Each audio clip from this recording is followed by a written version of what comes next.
Hi friends, welcome back to Stockwood channel. Gokaldas Export, a small cap garment stock, price is rallying in the last few days. If you see the price chart of this company, it has rallied almost by around 105% in the last 6 months. And to be specific, out of this 100% rally, 30% has come in the last 5 days. So the main reason for this kind of rally is the company has acquired another Dubai-based company of similar size for an amount of around 55 million. And also this company Altraco records almost around 107 million revenue in the last financial year.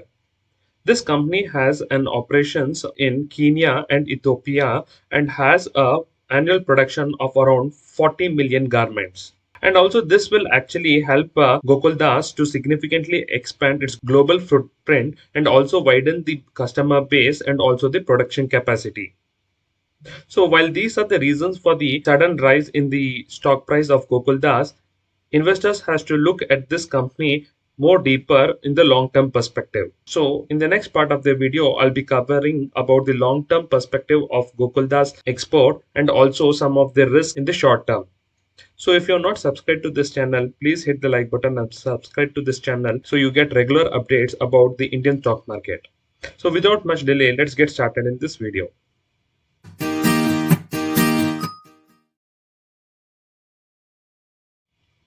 So on a long-term perspective, you have already seen that the company is looking for inorganic growth through acquisition. And also in the annual report, the company has clearly mentioned the company is looking for organic growth through expansion. So, Mr. Shivramakrishnan in the annual report has clearly mentioned that the company has spent almost 38 crores in the last financial year for modernization and upgradation of the production plants. And also, a new production plant is coming up in Madhya Pradesh and is also started operation. This plant has a production area of almost around 1 lakh square feet and accommodates almost 2,000 employees. Also, a similar production plant is under construction in Tamil Nadu and which will be operational in FY25. So this gives a clear perspective to investors that the company is also looking for organic and inorganic growth. So the revenue and profitability of this company will grow in the coming years. So these were the company specifics on a long-term perspective. But if you see the overall industry, some of the government initiatives like PLI scheme is going to help the overall textile sector, which will also benefit Gokaldas Export. And also, if you see the China Plus strategy is playing out in all the sectors, and even the textile sector will benefit from the China One Plus strategy.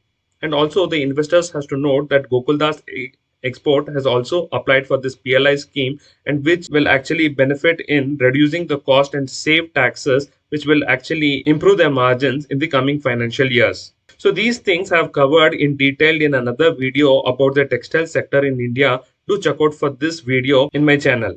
I'll also be sharing the link to this video in the description box. If the information shared in the video is useful, humble request to hit the like button and subscribe to the channel. It motivates me to come with more such videos and help the YouTube algorithm. So before we go to the short-term risk for investors, let us look into some of the financial fundamentals of this stock in the screener page. So Gokaldas Export has a market cap of around 4,700,000 crores with a stock PE of 29.8, which is much lower than the industry PE of 34.5 even after a huge rally in the last couple of days. The company has a ROCE of 23.1 and ROE of 21.1, which is very impressive. And also the debt to equity of this company is very low of around 0.17. Further, if you see the stock price of this company, it was trading at the levels of around 30 in the June of 2020 and around 80 in December 2020. From these levels, it has given a 10x returns in just over 2 years. Also, if you see the PE of this company, it had touched a high of around 32 and 35 in somewhere in January 22 and thereafter had fallen to the levels of 12 in August 2022. Thereafter, again, the PE of this company has increased to the levels of around 27.6, which is much above the median PE of this company for 5 years. One another important point that the investors has to note is the shareholding pattern of this company. The promoters have reduced their stake in this company from the levels of 33 in September 2020 to the levels of around 11% in June 2023. At the same time, the FIIs have increased their stake from the levels of 8% in September 2020 to the levels of 16.2 in June 2023. Similarly, the DIS have also increased the stake from the levels of 3% to the levels of 32% in June 2023, while the public has a stake in this company for almost 40%. Now to the short-term risk for the investors has to note that there is a recession in US and this will impact Gokaldas export in the short term. Because as per the annual report, the company generates almost 84% of its total revenue from the North America business. And because of the recession, the spending of the people for apparels may go down and this may impact Gokaldas in the short term. And also the stock has rallied heavily in the last few days and this may lead to a small correction in the coming days. So this was a short video about Gokaldas export. Hope you like this video and subscribe to my channel. I'll see you in the next video. Thank you.